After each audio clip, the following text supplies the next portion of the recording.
Merhaba sevgili izleyiciler. Bugün değişik bir konuyla sizlere gelmiş gibi görünsem de aslında konu doğa ve yetiştirdiğimiz ürünlerle aynı zamanda kendimiz için yaptığımız birçok işlerle yakından alakalı bir konu. Hani bir mantra vardır ya, rüzgarın yönüne doğru kendini bırakmak ya da akıntının tersine kürek çekmemek gibi.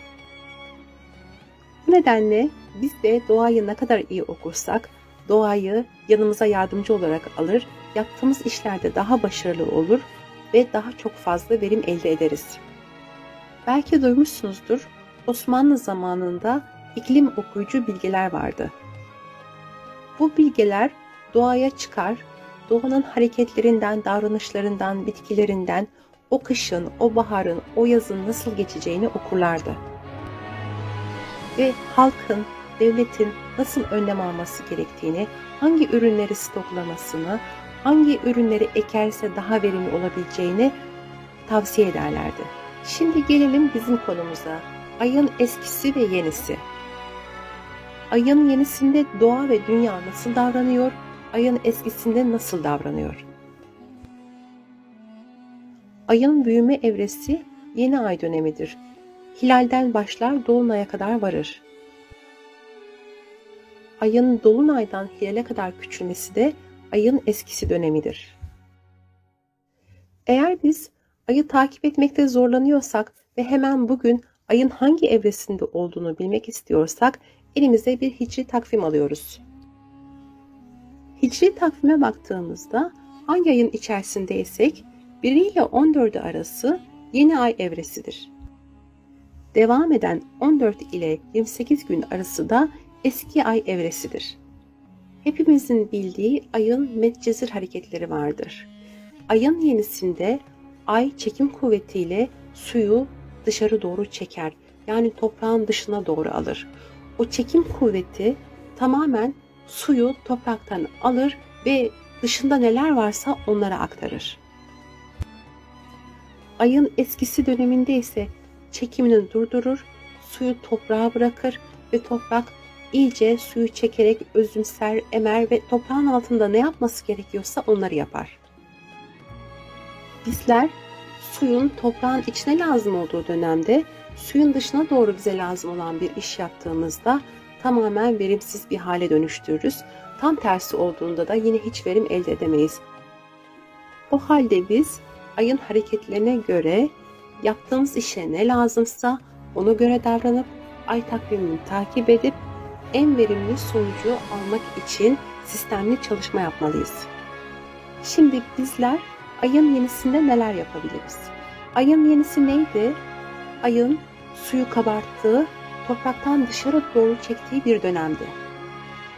Yani ayın büyüme evresi, yeni ay ile başlayıp dolunay ile biten 14 günlük bir süreç. Yani suyun dışarı doğru akma evresi. Bu dönemde ağaç kesilmez. Odun kolay bükülür, çatlar ve çürür. Çünkü su çekilme dönemindedir. Tohumun filizlenme dönemi bu evreye denk getirilmelidir. Ama ekim dönemi demiyorum. Filizlenme dönemi. Yine topraktan çekilecek su filizin içine doğru verilecek. Mesela bu evrede çiçek ekimi de en doğru bir evredir ve çiçekler çok kolay tutar. Kompost yağını sulanabilir.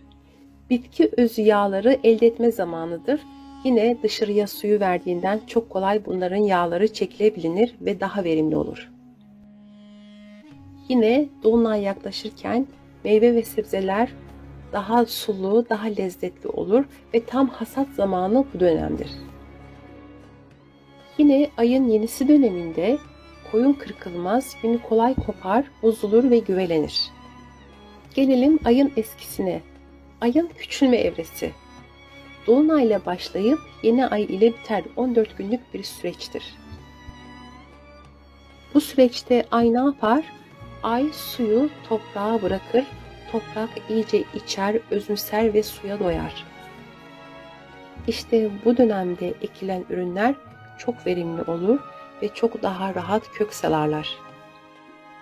Hasat edilen ve biçilen otlar çok daha şifalıdır. Şifalı otlarda daha uzun süre etkilerini koruyabilirler. Uzun süre saklanacak olan bitki ve meyveler için en uygun hasat zamanıdır. Bunlar elma, patates, lahana, zeytin, turp, havuç olabilir. Yine bu dönem toprakta nemin fazla olması ve köklenmesi açısından fidan ve ağaç dikimi için de en uygun zaman dilimidir. Bu dönemde ağaç kesilebilir ve budama yapılabilir. Kök bitkilerini de bu dönemde ekerseniz çok verim alırsınız. Havuç, pancar, patates, soğan, turp ve benzeri ürünler. Yine meyve ve sebze kurutmak için de en uygun dönemlerden biridir. Ayın yenisi ve eskisiyle ilgili atasözlerimiz de vardır. Kesme odunu ay büyürken, kırk koyunu küçülürken. Ayın yenisinde olur börtü böcek, eskisinde olur börek çörek. Dolunayı bekle, bereketini gör. Ayın yenisinde yapılan işten hayır gelmez. Sevgili izleyiciler, bunlar bizim kadim bilgilerimiz. Eğer rüzgarı arkamıza alırsak, doğayı iyi okursak, gösterdiğimiz çabadan daha fazla verim elde edebiliriz. İnsanın emeğinin karşılığını görmesi kadar mutlu edici bir şey olmasa gerek. Beni izlediğiniz için çok teşekkür ederim.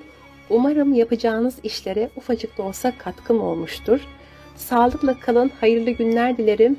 Bütün bereket ve güzellikler sizlerle olsun. Allah'a emanet olun.